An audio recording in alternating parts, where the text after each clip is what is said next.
Good afternoon. My name is Jennifer Schultz. I am the Senior Vice President of Marketing and Communications at OU Medicine, and we are back for another episode of Oklahoma Health News powered by OU Medicine. And I'm very excited today. I have one of our favorite guests for Oklahoma Health News, Dr. Dale Bratzler, our Chief Quality Officer for OU Medicine, faculty in the College of Public Health and the College of Medicine, along with now OU's Chief COVID Officer. And we're here to talk about masking, which I know is a topic that you really enjoy talking about because we kind of say masking is a must around here. So thank you so much for coming today. Yeah, it's my pleasure. So I wanted to talk a little bit about this topic of masks. We've been really endorsing the use of masks for quite a while. We've been a universal masking campus since kind of early to mid-March. But it's becoming a topic in the public, and I'm just wondering if you could highlight for us a little bit why it's so important to mask. Yeah, so in Oklahoma right now, we're still seeing substantial community spread of the virus. So I highlighted this morning on the news that we've seen 5,000 new cases of COVID-19 that have been confirmed in Oklahoma in the last 7 days. It took us 2 months to get to 5,000 when this first started. So the growth of new cases is going way up. So the things that we're doing right now simply aren't stopping the community spread of COVID-19. So when you look at all of the interventions that are available, there's no vaccine, there's no medications that have been shown to prevent COVID-19. We're stuck with the public health measures that we know work, and we need to make sure that we're doing them universally. Physical distancing and wearing a mask. So there's a lot of different types of masks, and sometimes it's hard to kind of wade through it when you're reading about it and learning about it. So if I am just not a healthcare professional and I am going about my daily activities and my daily life in the community, what type of mask should I be wearing? Well, I think you have a number of options out there. The important thing is that there have been a number of studies now that show that it almost doesn't matter what type of mask you're wearing.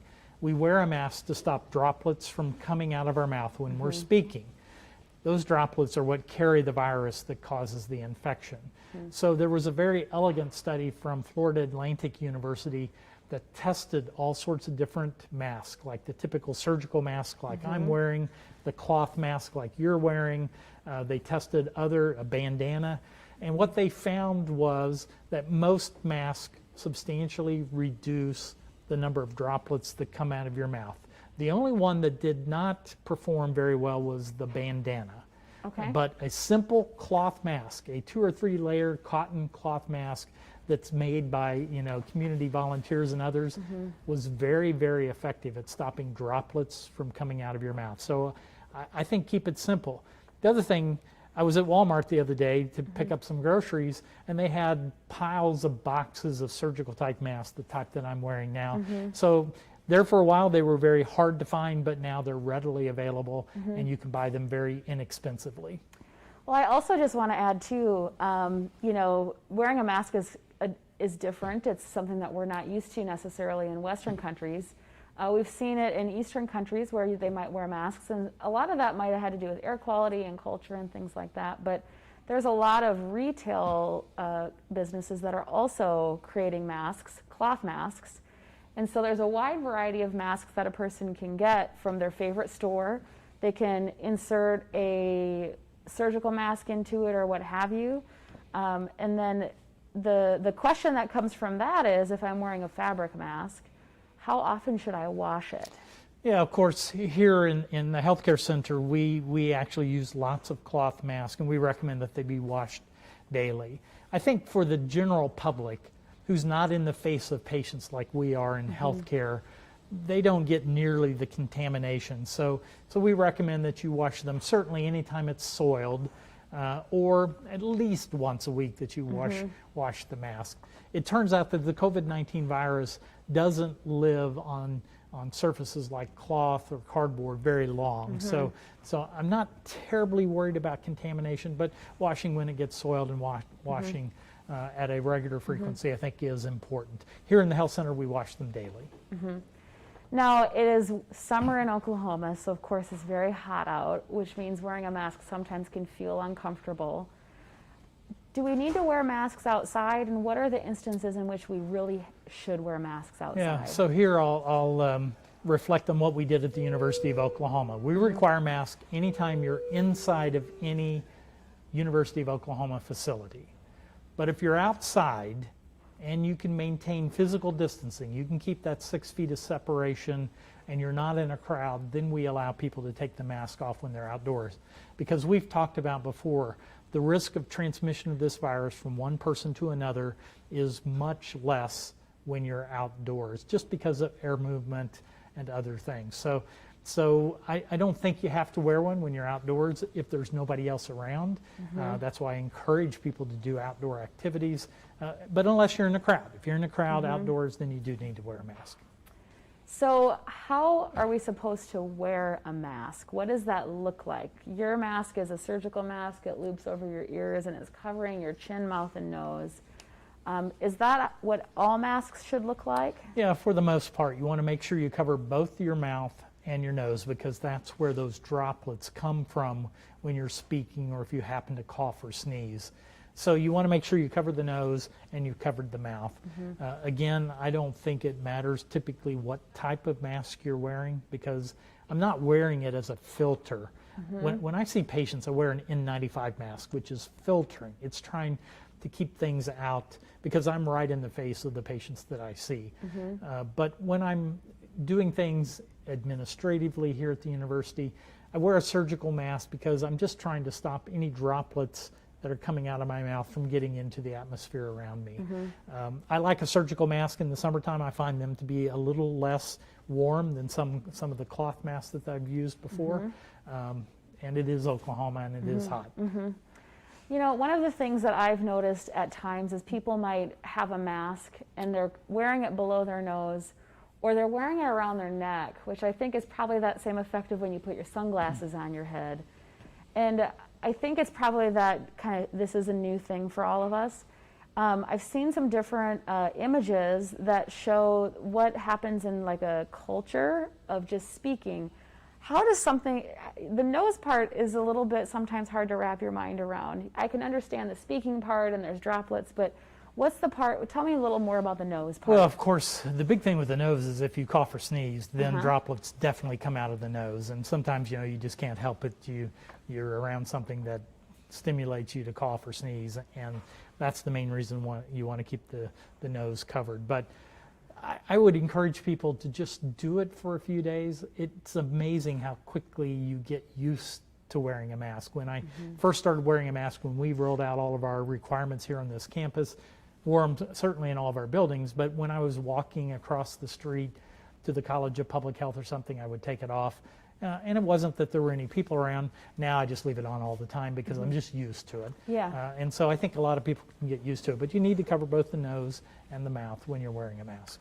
So one of the things that people have talked about is just the oxygen, and if a mask limits oxygen, and that it maybe does, and so that's why you don't want to wear one or why you want to not cover your nose. Tell me more about the oxygen aspects of N95 masks or fabric masks or surgical masks. Yeah, so let's do the masks that most people are going to wear in the community, which are either the cloth mask or a surgical type mask. They don't block air.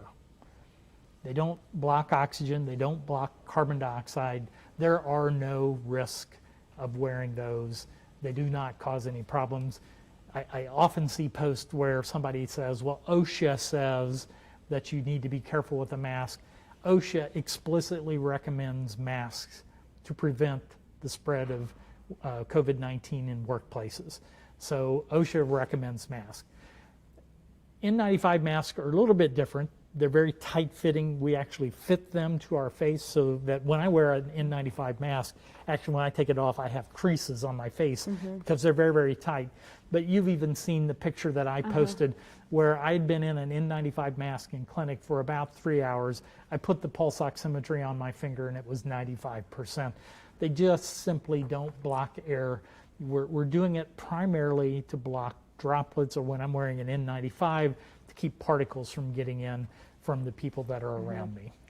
So one of the things that everybody's thinking about is, how do I find a new normal, and really wanting to get back to life?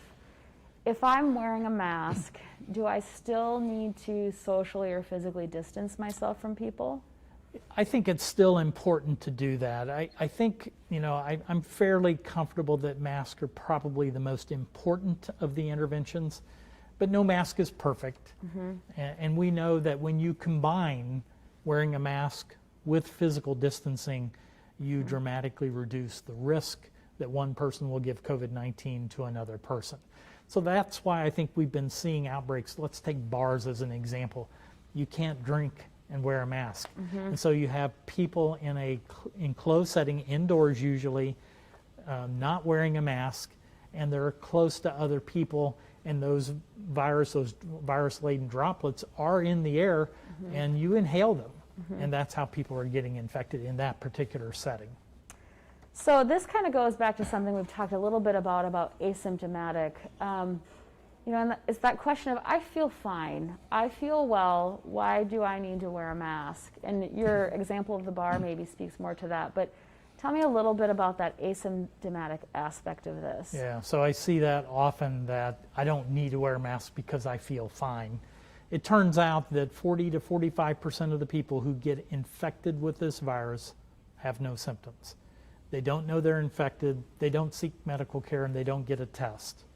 And so those are the people, though, that can go out into public, and if they're not wearing a mask, can potentially spread the virus to the people around them. So take the young population, the 18 to 35-year-olds in Oklahoma, where we know we're having a big outbreak of COVID-19 right now. They're more likely to be asymptomatic.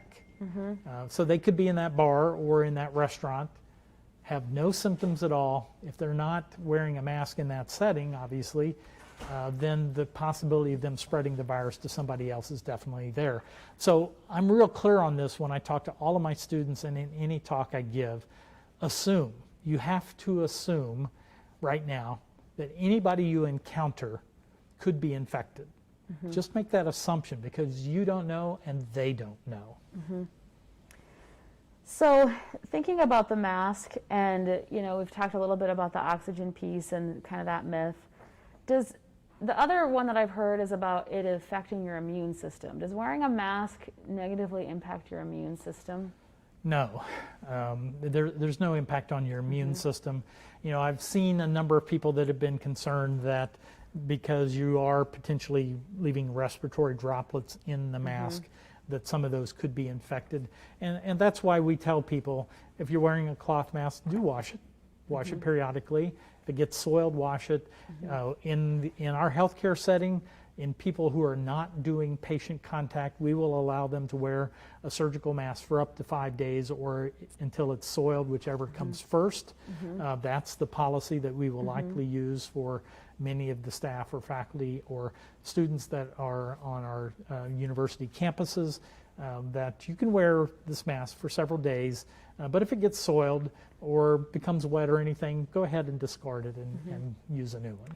So you mentioned about something being soiled, and I wonder if you can help us all understand, what is the definition of being soiled? Is it me taking my mask off where I've not washed my hands and I don't know if I've touched something with COVID and so it's soiled, or is it something different? Well, typically I'm thinking about it's actually physically dirty, or, because I'm speaking and I know droplets are coming out of my mouth, so some fluid will accumulate on the inside of the surgical mask. So if I get concerned that it's starting to break down, it's wet or anything, I may discard it and get a new surgical mask. In healthcare, when I'm seeing patients, I'm very, very close to the patients. And so I do worry about contamination of the outside of the mask that I'm wearing. And I'm very, very cautious. I do hand hygiene before I put it on. I do hand hygiene after I take it off. I take it off with the ear straps. I don't touch the front of the mask that I'm wearing. I'm not sure that people in the general public have to be quite that rigorous, because they're not typically directly in the face of somebody that's known to have COVID-19.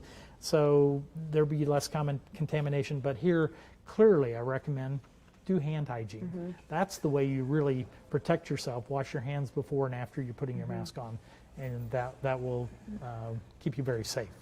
So kind of hearing what you're describing, just this question that I have is, if I walk out of the grocery store and I take off my mask because it's hot out and I'm by myself and there's no one else around me.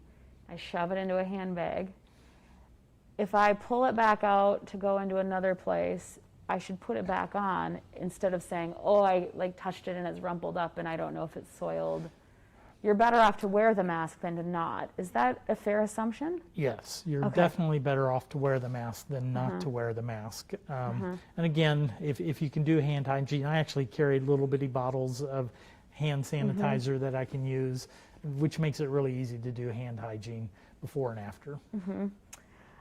So thinking about masking, you've answered several of our questions. I don't think we have any other questions. I'm sure right now if I were to ask you, what are you telling your friends and family about COVID? Masking would be an answer, but what are some other things that you're thinking about in telling your friends and family about COVID? Well, right now in Oklahoma today, we're right at about 700 new cases every single day in the state. So it's really spreading through the community right now. And so I really recommend people limit your activity, limit those, the Oklahoma City County Health Department published the areas of risk, the areas that you need to be concerned about. So going to restaurants, bars, daycare has become a new hot spot for Oklahoma County.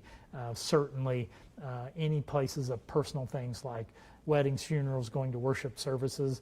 Again, it doesn't mean you can't do it, but those are the areas where the virus is transmitting from person to person, particularly because people let their guard down and forget to wear a mask. So the less you go out into public settings, the lower your risk. If you're going to support restaurants, which I highly encourage you to do carry out or use one of the delivery services until we get through this pandemic. I really want us to get this curve bent.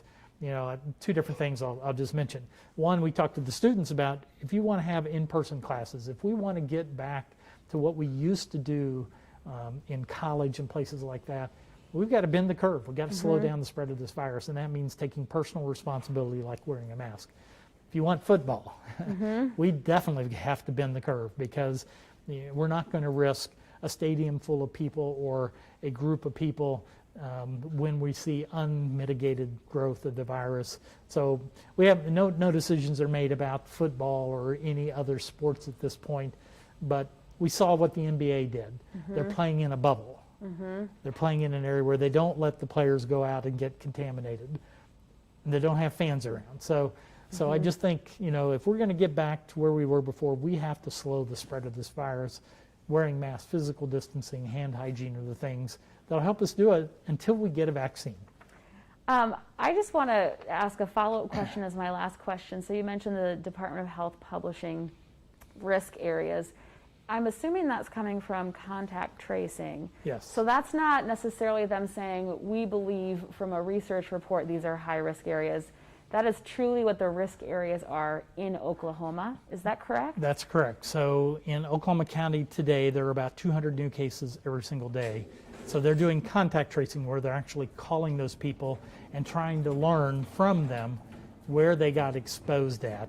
And what they're finding, it's places where they're indoors around other people, like restaurants, bars, going to a funeral, wedding, and not wearing masks.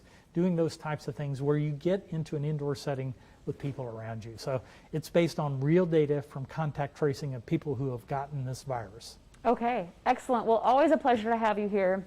We always learn so much from you. Thank you so much for taking the time and everything that you're doing to educate all of us in the state of Oklahoma about COVID-19. So thank you for coming today, Dr. Bratzler.